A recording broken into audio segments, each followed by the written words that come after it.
बिस्मिल्लाहिर्रहमानिर्रहीम। अस्सलाम वालेकुम। क्या हाल है आप सबके? मैं उम्मीद करती हूँ कि आप सब बिल्कुल खैरियत से होंगे। अल्हम्दुलिल्लाह मैं भी बिल्कुल ठीक हूँ। तो जी आज हम बनाने लगे हैं बीफ पुलाव। स्टार्ट करते हैं। तो जी यहाँ पे सबसे पहले हमने एक बड़ा सा पतीला लिया है पुलाव बनाने के लिए। जितना बर्तन खुला और बड़ा हो इस तरह ही अच्छा पुलाव आपका बनेगा। सबसे पहले एक बड़ा सा पतीला लिया, इसमें हस्बे ज़रूरत घी ऐड किया है। अब इसमें हमने प्याज ऐड किए 3 से 4 अदद बड़े साइज़ के, इनको गोल्डन ब्राउन कर लेंगे। तो जी यहाँ पे आप देख सकते हैं हमारे प्याज जो हैं गोल्डन ब्राउन अच्छे से हो चुके हैं। अब हमने इसमें 4 से 5 अदद टमाटर ऐड किए हैं और इनको हल्का सा सॉफ्ट कर लेंगे। तो जी यहाँ पे आप देख सकते हैं हमारे जो टमाटर थे अच्छे से सॉफ्ट हो चुके हैं। हम अब इसमें ऐड करेंगे हस्बे ज़ायक़ा नमक और 2 चम्मच लाल मिर्च पाउडर। अच्छे से मिक्स करेंगे और थोड़ा सा पानी ऐड करेंगे और मसाला तैयार कर लेंगे।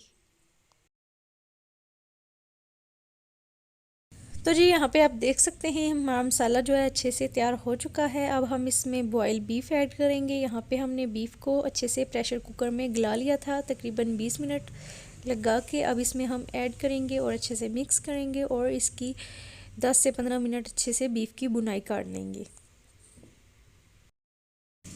तो जी यहाँ पे आप देख सकते हैं अच्छे से बीफ की बुनाई हो चुकी है। अब हम इसमें ऐड करेंगे पानी हस्बे ज़रूरत। अगर आपके 1 kg चावल हैं तो आप इसमें 2 kg पानी ऐड करें।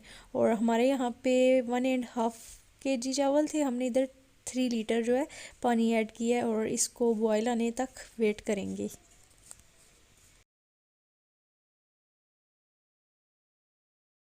तो जी यहाँ पे पानी ऐड करने के बाद अब इसमें हम ऐड करेंगे गरम मसाला और वेट करेंगे ताकि इसको बॉयल आ जाए। कवर करके रख देंगे।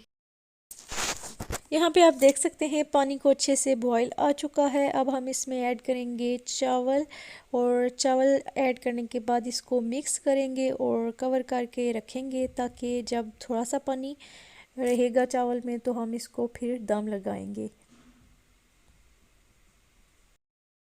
तो जी यहाँ पे पानी जो है ड्राई हो चुका है, बस हल्का हल्का सा रह गया है। अब हम इसको दम लगा के तकरीबन 10 मिनट तक रख देंगे लो आंच पे। तो जी यहाँ पे हमने लो आंच पे 10 मिनट तक दम लगा लिया था चावल को। उसके बाद फ्लेम बंद करने के बाद 10 मिनट तक ऐसे ही रहने दिया। उसके बाद हमने 20 मिनट दम लगाया, 10 मिनट चूल्हे पे रख के 10 मिनट फ्लेम ऑफ करके चूल्हे का।